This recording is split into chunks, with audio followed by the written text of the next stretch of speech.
اور عثمان، ان کا مکالمہ ہے. آپ ان کا مکالمہ غور و فکر انشاءاللہ آپ کو ہنسی بھی آئے گی اور بڑی نصیحت بھی ہے اس کے اندر.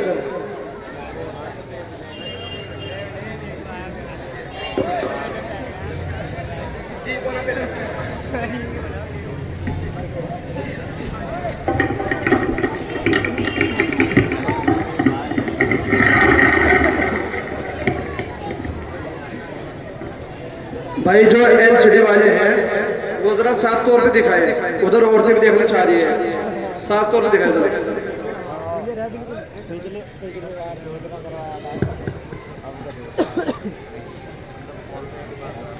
السلام علیکم ورحمۃ اللہ وبرکاتہ. وعلیکم السلام ورحمۃ اللہ وبرکاتہ. کیوں بھائی اتنی دیر کیوں کر دی؟ میں اکیلا کب سے انتظار کر رہا ہوں، اور یہ عثمان کہاں ہے جو ابھی تک نہیں پہنچا؟ بھائی بگڑ کیوں رہے ہو؟ ٹی وی پر بہت اچھا ناٹک آ رہا تھا، وہی دیکھنے کے لیے بیٹھ گیا تھا، اس لیے دیر ہو گئی. لیکن یہ عثمان کہاں مر گیا جو ابھی تک نہیں پہنچا؟ لیجئے بھائی، تم نے پکارا ہم چلے آئے. اوہو، آپ اب آ رہے ہو اور کہتے ہو کہ تم نے یاد کیا اور ہم آ گئے. ارے میاں، پورے پون گھنٹے سے انتظار کر رہا ہوں. پتا بھی ہے کہ آج ہمیں فلم دیکھنے جانا ہے اور فلم کا وقت 6:30 بجے ہے اور 6:30 یہی بج گئے. تو اس میں غصہ ہونے کی کیا بات ہے؟ تم کو تو پتا ہی ہے کہ درگاہ پر رات قوالی کا بڑا اچھا پروگرام تھا، اس لیے رات میں ہی رہا. صبح جو سویا تو سو کر اب اٹھا ہوں، جلدی سے منہ دھویا اور بھاگا ہوا پہنچا ہوں. بھائی اب تو دیر مت کرو، اب تو جلدی کرو. لیکن ایک بات بتاؤں، فلم سے بہتر تو دوسری جگہ دیکھتے ہیں، بہت مزہ آئے گا. لیکن وہ دوسری جگہ کہاں ہے؟ ارے وہاں پپلور میں جو کھیت ہے نا، وہاں رات کو بہت جوڑ چلتے ہیں، وہی چلتے ہیں. ہاں ہاں وہی چلو. چلو پھر دیر کس بات کی، جلدی کرو. جانے والوں ذرا ٹھہرو اور میری بات سنو. ارے اب کیا ہوا؟ ہمیں تو پہلے سے ہی دیر ہو چکی ہے، بیچ میں تم بھی چپک پڑے. چلو چلو بھی ہمارے ساتھ چلو. نہیں نہیں، مجھے تمہارے ساتھ نہیں جانا، بس تم میری بات سنو. ہاں بھائی، تم دیر ہوئے نا، آج بھی تم ہمارے ساتھ کہاں جاؤ گے؟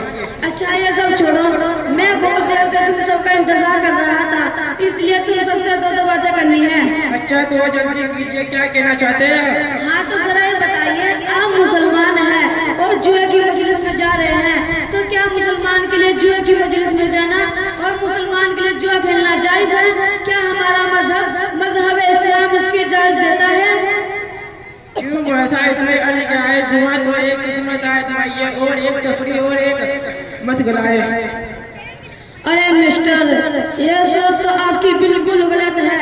جوا، سٹا، لاٹری یا اس قسم کے ہر فعل کو اسلام نے حرام قرار دیا ہے اور اس سے حاصل ہونے والی آمدنی کو بھی حرام قرار دیا ہے. اللہ تعالیٰ کا ارشاد ہے، یا ایھا الذین آمنوا انما الخمر والمیسر والانصاب والازلام رجس من عمل الشیطان فاجتنبوه لعلکم تفلحون. اس آیت کریمہ میں جوا، شراب، بت اور جوئے کے تیر، ان چاروں کو رجس قرار دیا ہے، یعنی ایسی گندی چیز قرار دیا گیا ہے جس سے انسان کی طبیعت کو گھن اور نفرت پیدا ہو.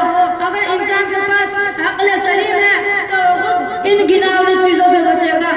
اور پھر اللہ نے کہا جب یہ چیزیں گندی ہیں تو تم ان سے بچو، اور آخر میں فرمایا لعلکم تفلحون، جس میں بتلا دیا گیا دنیا اور آخرت کی کامیابی اسی پر موقوف ہے. اس لیے میرے محترم، مسلمان ہونے کی حیثیت سے ہمارے لیے ضروری ہے کہ ہم ان شیطانی اور گندے کاموں سے پرہیز کریں اور اس سے قریب بھی نہ جائیں.